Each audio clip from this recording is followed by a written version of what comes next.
Good afternoon class. आज अपन बात कर रहे हैं बैक्टीरियोफेज के बारे में। ठीक है, बैक्टीरियोफेज क्या होता है? ऐसे वायरस, देखो नाम से आपको समझ में आ रहा होगा कि ये बैक्टीरिया है, ठीक है, लेकिन ये बैक्टीरिया नहीं है। अब आप मेरी बात ध्यान से सुनेंगे कि ऐसे वायरस जो बैक्टीरिया को खा जाते हैं उनको हम बोलते हैं बैक्टीरियोफेज। ठीक है, उनको हम क्या बोलते हैं? बैक्टीरियोफेज। यानी कि ऐसे वायरस जो पैरासाइट्स होते हैं, जो पैरासाइट का काम करते हैं बैक्टीरिया के ऊपर, उनको हम क्या बोलते हैं? बैक्टीरियोफेज कहते हैं। ठीक है, ये क्या है? बैक्टीरिया ही। ये क्या है? वायरस है जो कि बैक्टीरिया को खा जाते हैं, इसलिए इनको हम क्या बोलते हैं? बैक्टीरियोफेज कहते हैं। सबसे पहले इनको ई टॉर्ट ने 1915 में डिस्कवर किया था और इनकी स्टडी की थी डी हैरेले ने 1917 में। डी हैरेले ने इनको नाम दिया था बैक्टीरियोफेज। बैक्टीरियोफेज बहुत ही स्मॉल होते हैं और इनके स्ट्रक्चर को हम इलेक्ट्रॉन माइक्रोस्कोप की हेल्प से देख सकते हैं। ठीक है, ये जो बैक्टीरियोफेज हैं एक तरीके का वायरस है जो बैक्टीरिया पे अटैक करता है। ठीक है, कुछ सम अदर वायरस जो होते हैं पैरासाइट होते हैं एक्टिनोमाइसिटीज के ऊपर, ब्लू ग्रीन एल्गी के ऊपर जिसको अपन साइनोबैक्टीरिया कहते हैं, फंजाई के ऊपर, ईस्ट के ऊपर, एल्गी के ऊपर और एल्गी को से ये अपना फूड लेते हैं, इसलिए इनको हम क्या बोलते हैं? एक्टिनोफेज कहते हैं। ठीक है, एक्टिनोफेज कहते हैं, साइनोफेज कहते हैं, माइकोफेज कहते हैं, जाइमोफेज कहते हैं, फाइकोफेज कहते हैं।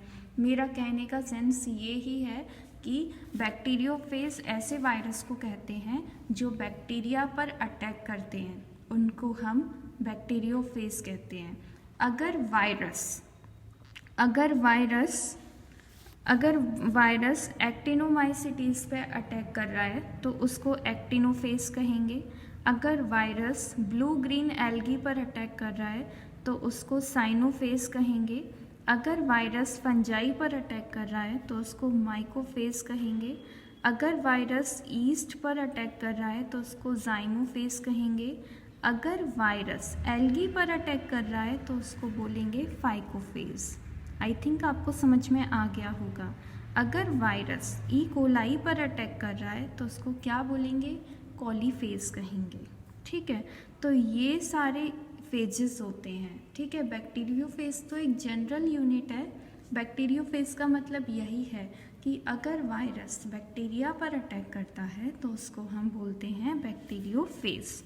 ठीक है, अब यहाँ पर आपको 1 से 2 स्ट्रेन दिखेंगे बैक्टीरियोफेज के जो कि ई कोलाई पर अटैक करते हैं, जिनके नाम हैं टी टाइप। ठीक है, जिनको अपन टी फेज भी कहते हैं। ये जो टी फेज हैं ये इवन और ऑड ग्रुप में डिवाइड हैं।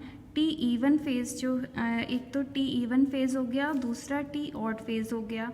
ठीक है, और इनको ये किससे बने हुए हैं? T2, T4, T6। ठीक है, और ये वाले T2, T4, T6 ये कैसे फेज हैं? ये इवन फेज हैं। ठीक है, क्योंकि 2, 4, 6 क्या होता है? इवन नंबर होता है। T1, T3, T5 ये कैसे फेज हैं? ये ऑड फेज हैं, क्योंकि 1, 3, 5 क्या है? ये ऑड नंबर है। ठीक है, इस तरीके से ये बैक्टीरियोफेज डिवाइड है। मैंने आपसे क्या कहा कि अगर वायरस ई कोलाई पर अटैक करता है तो उसको हम क्या बोलेंगे? उसको हम बोलेंगे कॉलीफेज। ठीक है, अब यहाँ पर क्लासिफिकेशन दिया हुआ है आपको बैक्टीरियोफेज का। देखिए, बैक्टीरियोफेज का क्लासिफिकेशन फॉलोइंग हेडिंग्स में डिवाइड है। सबसे पहले तो on the basis of symmetry, इसके सिमेट्री के बेसिस पर इसको 2 पार्ट्स में डिवाइड किया गया है। सबसे पहला तो है टेल्ड, सेकंड है क्यूबॉइड, थर्ड है फिलामेंटस। यानी कि बैक्टीरियोफेज की सिमेट्री के बेसिस पर इसको 3 टाइप्स में डिवाइड किया गया है, टेल्ड, क्यूबॉइड और फिलामेंटस। अब इसके बाद आता है on the basis of genome. Genome के बेसिस पर इसको 4 ग्रुप में डिवाइड किया गया है। ठीक है, सबसे पहला तो है सिंगल स्ट्रैंड डीएनए फेज, यानी कि इस वाले में डीएनए सिंगल फेज होगा। ठीक है, और इसके बाद आता है डबल स्ट्रैंडेड डीएनए फेज, फिर आता है single strand RNA genome positive sense, फिर आता है डबल स्ट्रैंडेड आरएनए जीनोम, ठीक है। और ये इसके नाम दिए गए हैं, ठीक है। इसको हम बोलते हैं 5x174, 5R, FT, T face, lambda face, MS2, FR, F2, 5, 6, ठीक है। तो यहाँ पे आपको इतना याद नहीं रखना, पेपर में क्वेश्चन आपका आएगा right a brief essay on bacteriophage, उसमें अगर आप क्लासिफिकेशन को ऐड करते हैं तो आपको बस ये 4 नाम याद रखने हैं, ठीक है। अब इसके बाद आता है अपना on the basis of bacterial action, ठीक है। यहाँ पर देखो दो तरीके के बैक्टीरियोफेज हैं। सबसे पहला तो है वायरुलेंट, ठीक है। फिर है ए वायरुलेंट। वायरुलेंट वाला जो है ये बैक्टीरियोफेज वायरुलेंट होते हैं, इन्फेक्टिव फेजेस होते हैं और ये होस्ट की डेथ का कारण बनते हैं। यानी कि जब ये होस्ट की बॉडी में एंटर करते हैं तो ऑब्वियसली बात है ये अपनी संख्या को बढ़ाएंगे, जिसके कारण होस्ट की डेथ हो जाती है। जैसे ही बैक्टीरियल सेल पर ये अटैक करते हैं और रेप्लिकेट होना शुरू करते हैं बैक्टीरियल डीएनए से और न्यू फेज पार्टिकल फॉर्म करते हैं, ठीक है। एंड में क्या होता है, बैक्टीरियल सेल रप्चर हो जाती है और ये वाले जो बैक्टीरियोफेज हैं ये उस सेल में से बाहर आ जाते हैं, ठीक है। कैसे फेज हैं ये वायरुलेंट फेज हैं, यानी कि ये जैसे ही बैक्टीरिया के अंदर एंटर करते हैं और अपनी संख्या को बढ़ाते हैं तो बैक्टीरिया की डेथ भी हो जाती है, ठीक है। अब इसके बाद है ए वायरुलेंट। ये जो बैक्टीरियोफेज हैं इनके अंदर cause no lysis of bacterial host cell after attacking bacterial cell, its DNA becomes integrated। जैसे ही ये बैक्टीरियल सेल में अटैक करते हैं, बैक्टीरियल सेल के अंदर एंटर करके उसमें अटैक करते हैं तो इनका डीएनए इंटीग्रेट होता है बैक्टीरियल डीएनए के साथ और रेप्लिकेट करता है। रेप्लिकेट करके ये न्यू डीएनए फॉर्म करेगा। इस टाइप का इंटीग्रेटेड स्टेज जो है इसको हम बोलते हैं लाइसोजेनी। कुछ स्पेशल कंडीशंस में या एक्सटर्नल स्टिमुलस में टेम्परेट बैक्टीरियोफेज जो हैं ये सडनली लाइटिक हो जाते हैं, ठीक है, और बैक्टीरियल होस्ट सेल को डिस्ट्रॉय कर देते हैं। मतलब नॉर्मल कंडीशन में ये वाले बैक्टीरियोफेज वायरुलेंट नहीं होते, लेकिन कुछ स्पेशल कंडीशंस जब आती हैं तब कई बार होस्ट बैक्टीरियल सेल की डेथ हो जाती है। कहने का सेंस बस इतना है, ठीक है। अब आता है on the basis of morphology, यानी कि ब्रैडले ने 1967 में बैक्टीरियोफेज को क्लासीफाई किया था 6 ग्रुप में, उनकी मॉर्फोलॉजी को देखते हुए। जैसे कि टाइप ए है, टाइप ए जो है इसमें आप देखते हैं यहाँ पे अपन बात करते हैं, ठीक है। यहाँ पे अपन बात करते हैं टाइप ए जो है उसका उस बैक्टीरियोफेज का हेक्सागोनल हेड होता है, रिजिड टेल होती है, कॉन्ट्रैक्टाइल शीथ होती है और उसमें टेल फाइबर होते हैं। For example DSDNA T1 phase, ठीक है। आपको इसमें जितने भी फेजेस के एग्जाम्पल दिए हैं वो आपको लर्न करने हैं और उनका डायग्राम भी लर्न करना है।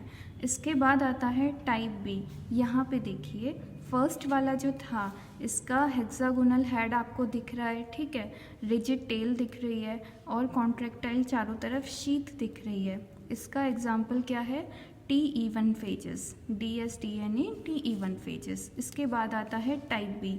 टाइप बी में आप देख रहे हैं कि हेक्सागोनल हेड है, टेल शॉर्ट है हेड से, ठीक है, और यहाँ पर टेल फाइबर्स प्रेजेंट हैं, एब्सेंट भी हो सकते हैं। DSDNA बैक्टीरियोफेज, यानी कि इसके अंदर T3 और T7 फेज आते हैं।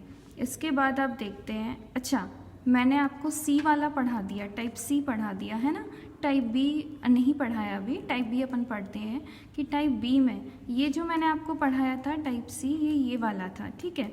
टाइप बी में क्या होगा, हेक्सागोनल हेड होगा, टेल इसकी इलास्टिक होगी और कॉन्ट्रैक्टाइल होने के जगह पे इलास्टिक होगी। एग्जाम्पल है इसका DSDNA bacteriophage T1, T5 phase, ठीक है। अब इसके बाद आता है टाइप डी। टाइप डी में अपन बात करते हैं कि टाइप डी में क्या हो रहा है, देखिए ओनली हेड पर लार्ज कैप्सोमियर प्रेजेंट है, ठीक है, इसकी टेल नहीं है। और फॉर एग्जाम्पल है इसका SSDNA बैक्टीरियोफेज 5x174। देन फिर आता है टाइप ई। इसमें अपन देखते हैं कि यहाँ पे हेड जो है फिलामेंटस विदाउट हेड, ये कैसा है, फिलामेंटस, एक मिनट रुकिए, टाइप ई की बात कर रहे हैं ना, टाइप ई की, हाँ, इसमें सिर्फ हेड प्रेजेंट है और वो भी स्मॉल कैप्सोमियर से मिलके बना हुआ है, इसकी टेल नहीं है। For example SSRNA bacteriophage F2, MS2, ठीक है, ये वाला। अब हम बात करते हैं टाइप एफ की। इसमें टाइप एफ जो है फिलामेंटस होता है, इसमें हेड नहीं होता, एग्जाम्पल SSDNA बैक्टीरियोफेज, ठीक है। अब इसके बाद है टाइप जी, ये कैसा होता है, प्लियोमॉर्फिक होता है, लिपिड होता है, इसके एनवलप में यहाँ पे कोई कैप्सिड प्रेजेंट नहीं होता है। ये सारे स्ट्रक्चर्स हैं जो आपको तैयार करनी है। अब अपन बात करते हैं, देखो अब अपन नेक्स्ट क्लास में यानी कि वेडनेसडे को बात करेंगे बैक्टीरियोफेज के बारे में, ठीक है। ये तो पूरा आपका क्लासिफिकेशन हो गया जिसमें मैंने आपको सिमेट्री कितने टाइप की होती है ये बताया, ठीक है, कितने टाइप का जीनोम होता है बैक्टीरियोफेज में ये बताया, और बैक्टीरियल एक्शन कैसा होता है, यानी कि जो बैक्टीरियोफेज हैं कुछ वायरुलेंट होते हैं, कुछ ए वायरुलेंट होते हैं, मॉर्फोलॉजी के बेसिस पर कितने टाइप के होते हैं, ये सब मैंने आपको क्लियर किया है। तो इसको आप अच्छे से प्रिपेयर कर लेंगे, ठीक है। और अब अपनी क्लास होगी वेडनेसडे को, तब तक आप अपना ये वाला क्लास अच्छे से देख लीजिए, नोट्स वगैरह प्रिपेयर कर लीजिए। ये वाले डायग्राम्स इम्पॉर्टेंट हैं, ये आपको बनाना आना चाहिए, और इनके नाम क्या क्या हैं, कम से कम एक नाम आप याद रखिए। ये जितने भी टाइप्स मैंने आपको बताए हैं, टाइप ए से टाइप जी तक, इनमें एक एक एग्जाम्पल आपको याद होना चाहिए, ठीक है। क्योंकि पेपर में जब आप लिखेंगे तो एग्जाम्पल अगर आप लिखेंगे तो सही रहेगा, नहीं तो इससे पता चलता है कि हाँ बच्चे को कुछ आता है। अगर आप एग्जाम्पल नहीं लिखते हैं तो मार्किंग भी आपकी नॉर्मल स्टूडेंट की तरह ही होती है, ठीक है। तो एग्जाम्पल आपको लिखना बहुत ज़रूरी है, प्लस डायग्राम बनाना भी आपको बहुत ज़रूरी है, ठीक है। उससे पता चलता है कि बच्चे को आता कितना है, ठीक है। Thank you so much. Next class आपकी वेडनेसडे को होगी।